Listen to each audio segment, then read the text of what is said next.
Hi everybody, this is Leah of seejanedrill, and I gotta ask you, does that look familiar? Where the doorknob goes right through the wall, creates a hole? So what happens is these door stops here, they fail, and then you wind up with a hole in the wall. So a quick solution is these doorknob covers. Come on in close so I can show you here. Yeah, and they're pretty quick.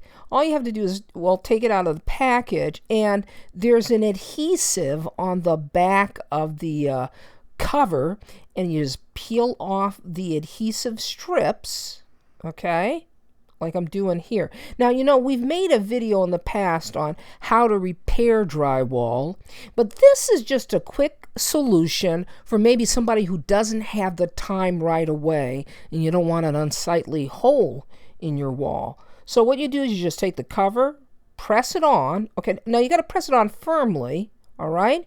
And once it's adhered, it just takes a few seconds.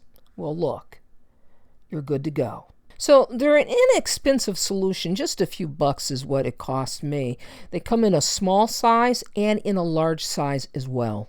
This is Leah saying you can do this. See you next time.